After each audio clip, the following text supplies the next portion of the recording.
मित्रांनो, आज एक तुम्हाला साधा प्रश्न मी विचारतो. समजा तुमच्या बँक खात्यावर 86,400 रुपये जमा झाले. मात्र अट एकच आहे, ते 86,400 रुपये तुम्हाला रात्री 12 वाजेपर्यंत खर्च करायचे. 12 पर्यंत जेवढे तुम्ही खर्च कराल तेवढेच तुमचे बाकीचे पैसे 12 नंतर नष्ट होतील किंवा तुम्हाला ते पुढे नेता येणार नाहीत.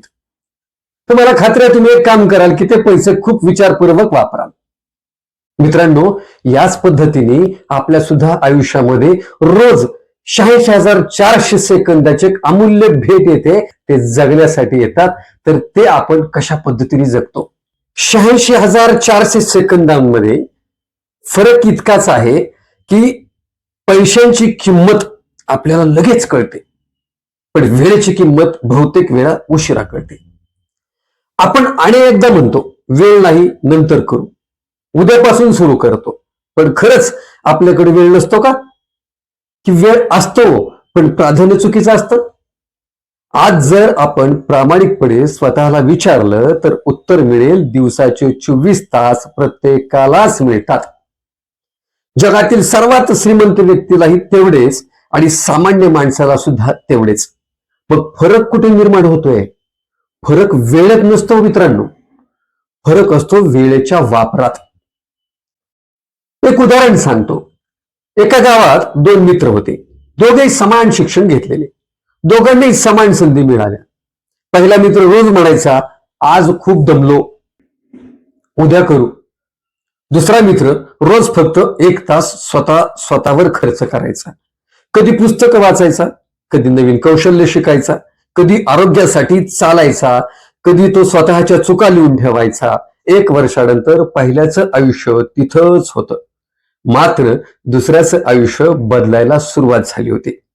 कारण त्यानं एका दिवसात चमत्कार केलेला नव्हता मित्रांनो, त्याने रोजच्या 1 तासाचा योग्य उपयोग केला होता. कारण यश हे मोठ्या उड्यांनी कधीही मिळत नाही, ते छोट्या छोट्या आपल्यातल्या सवयींना मिळत असतं. आपण विचार करतो मोठं घर मिळालं की आनंद होईल, मोठी गाडी आली की सुखी होईल, पगार वाढला की वेळ मिळेल. पण वास्तव या उलट असतं मित्रांनो. वेळ मिळाला म्हणून माणूस यशस्वी अजिबात होत नाही. वेळेला योग्य दिशा दिली म्हणून तो यशस्वी होत असतो, हे कायम लक्षात ठेवा.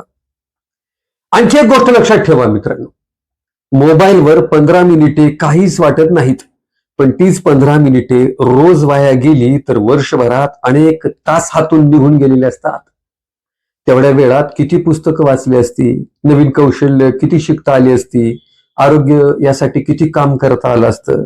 आणि म्हणून मित्रांनो, मी तुम्हाला सांगतो की 86,400 सेकंद ही अमूल्य भेट आपल्याला रोज मिळते. मात्र ते 86,400 सेकंद आपण कसे वापरतो हे आपल्याला सुद्धा माहिती नसतं. बेंजामिन फ्रँकलिन यांचे एक सुंदर वाक्य आहे जे मला खूप आणि खूप आवडलं. ते म्हणतात, गेलेला वेळ पुन्हा कधीच मिळत नाही.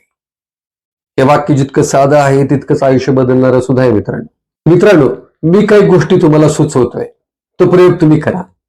की तुम्ही स्वतःला 3 प्रश्न विचारा. आज मी स्वतःसाठी किती वेळ दिला? दुसरा, आज मी माझ्या कुटुंबासाठी किती वेळ दिला?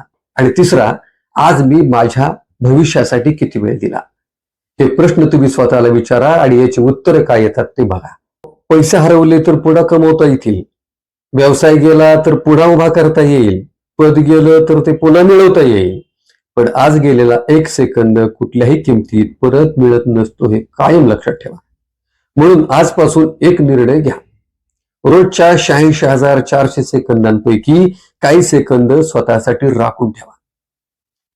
वाचनासाठी, आरोग्यासाठी, कुटुंबासाठी आणि आपल्या स्वप्नांसाठी सुद्धा. कारण आयुष्य एका मोठ्या निर्णयानं बदलत नाही, ते रोज घेतलेल्या छोट्या छोट्या निर्णयाने बदलत जात असतं मित्रांनो. तर हा विचार तुम्हाला मनापासून पटत असेल तर हा प्रयोग तुम्ही नक्की करा.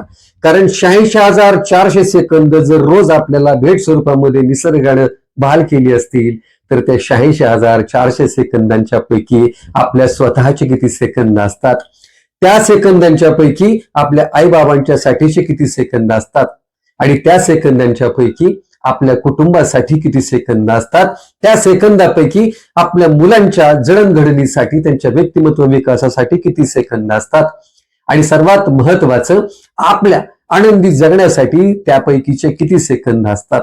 या सगळ्या गोष्टींचा विचार केल्यानंतर एक गोष्ट लक्षात येईल की 86,400 सेकंद अर्थात 24 तास प्रत्येक जगातल्या माणसाला मिळालेले असतात. मात्र या 24 तासांचा जो चांगल्या पद्धतीने वापर करतो तोच पुढे निघून जातो. लक्षात ठेवा, या जगामध्ये जी महान माणसं झाली, ज्या महान व्यक्ती झाल्या, त्या प्रत्येक व्यक्तीला दिवसातले 24 तासच वाट्याला आले होते. अर्थात 86,400 सेकंदच त्यांच्या सुद्धा वाट्याला आले होते आणि तेवढेच सेकंद आपल्या सुद्धा वाट्याला आले आहेत. मात्र जोवर 86,400 सेकंदांच्या पैकी स्वतःसाठीचे काही सेकंद आपल्याला राखून ठेवता येत नसतील, स्वतःच्या अगदी प्रगतीसाठी काही सेकंद आपल्याला राखून ठेवता येत नसतील, स्वतःमधील अंगभूत कौशल्य विकसित करण्यासाठी काही सेकंद आपल्याला राखून ठेवता येत नसतील, तर लक्षात ठेवा, ही सेकंद तुम्हाला साठवता येत नसतात.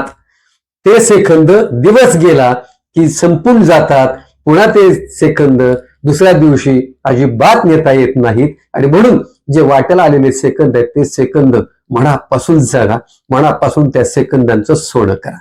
धन्यवाद.